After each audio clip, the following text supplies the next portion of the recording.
起。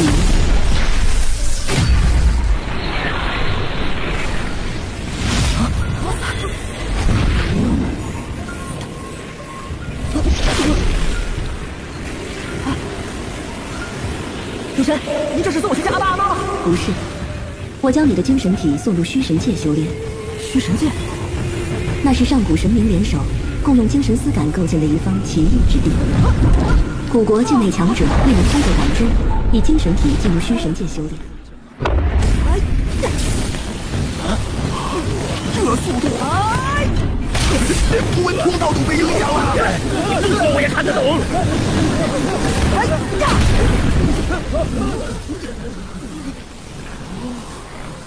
吓死我了，还以为又来个那样的。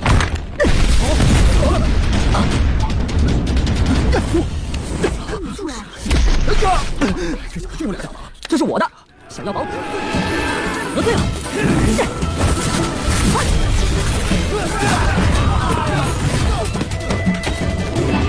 没招！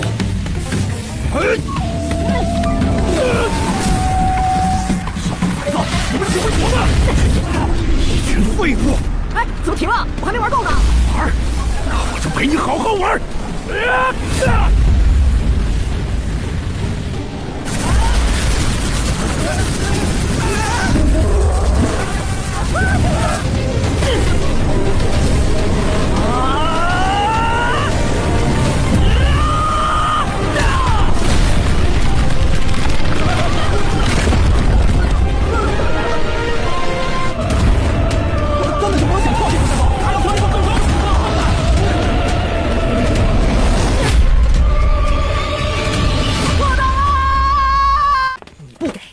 自己取了。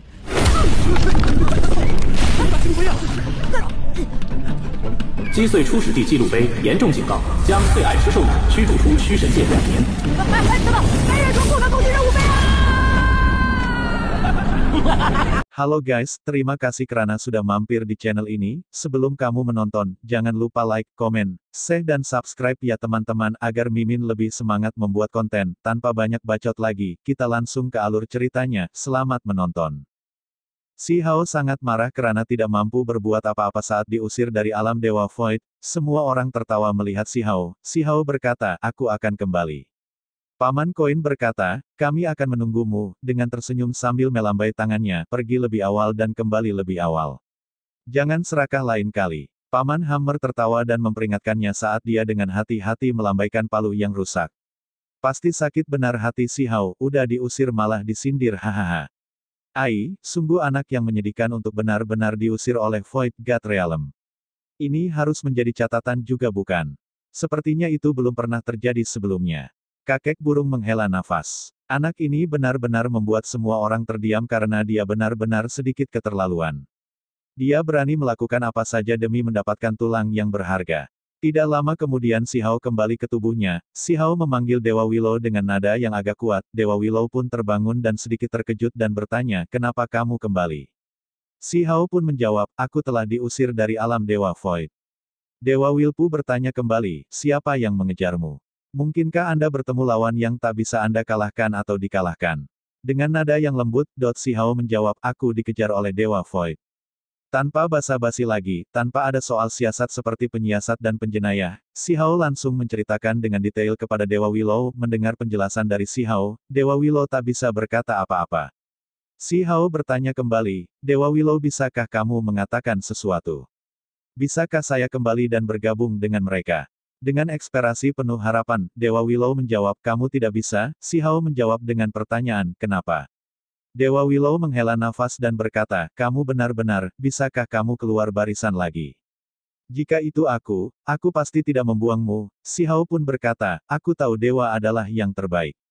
Ah, sayang sekali kau bukanlah Void God Realm yang tak berperasa. Si Hao masih aja coba mau kembali dengan kata-kata manisnya untuk merayu Dewa Willow. Emang kocak nih si Hao. Dewa Willow berkata, jika aku adalah Void God Realm, aku pasti akan melemparkanmu ke tengah penjara binatang hitam. Si Hao hanya terdiam dan mengaruh kepalanya yang gak ada ketombe. Dewa Willow berkata lagi, mari kita kembali setelah 2 tahun lagi. Si Hao pun langsung berlari ke ujung reruntuhan dan berteriak, aku akan kembali. Tanda seru tanda seru tanda seru tanda seru tanda seru tanda seru petik 2. Tidak lama kemudian, di reruntuhan, seluruh tubuh Dewa Willow bersinar dengan cahaya warna-warni, dan meledak dengan gelombang kejut hingga mencapai langit. Ruang itu bergetar ketika sebuah gerbang muncul, dan kabut yang sangat pekat dengan uap-uap menguntungkan muncul di sekitarnya itu membungkus dirinya, di sekitar Si Hao, dan menerjang ke langit dan melompat melalui pintu gerbang itu. Pada masa yang sama muncul seorang anak kecil cantik yang sedang duduk bersila dengan wajah berwarna putih dan bulu mata yang panjang. Sekelompok desa batu mengelilinginya. Gadis cantik itu berbicara dan mengatakan kebodohan Si Hao di alam dewa, membuatkan semua orang tertawa terbahak-bahak. Ternyata anak cantik itu ialah God Void Realm. Setelah semua berlalu, Si Hao meminta izin kepada kepala desa, penduduk desa batu dan kepada Dewa Willow untuk pergi ke Heaven Mending Pavilion. Ketua dan penduduk desa batu tidak bisa menahan Si Hao. Dengan berat hati, mereka menyetujuinya. Dewa Willow memberi pesan kepada Si Hao kembali sebelum berusia 15 tahun. Si Hao pun merasa kebingungan dan bertanya, mengapa? Dewa Willow menjelaskan, kembalilah ke desa batu untuk menerima baptisan. Ini diadakan ketika mereka berusia 5, 10 dan 15 tahun untuk menambahkan kekuatan. Si Hao pun mengangguk kepalanya dan berterima kasih dan mengucap selamat tinggal kepada Dewa Willow dan penduduk desa batu. Lalu Si Hao pun berangkat bersama King Feng. Waktu cepat berlalu. Dalam sekelip mata, beberapa bulan telah berlalu. Si Hao dan King Feng berjalan kaki dan mereka menggunakan banyak metode untuk menempuhi jarak 300.000 dari desa batu. Salah satu metode yang mereka gunakan ialah menangkap burung monster sebagai transport. Setelah setengah tahun mereka berdua akhirnya tiba di daerah perbatasan negeri batu. Selama waktu setengah tahun ini Si Hao berjaya menambah kekuatannya dan menerobos jalan syurgawi yang kelima. King Feng berkata, kawan kecil, besar sangat kekuatan ini. Baru setengah tahun Anda sudah menerobos lagi. Dengan rasa kagum, Si Hao berkata, masih tidak memadai, saya harus bertambah kuat lagi. Dengan suara lembut, selama setengah tahun terakhir ini, dengan bantuan Si Hao, King Feng juga meningkat dengan cepat.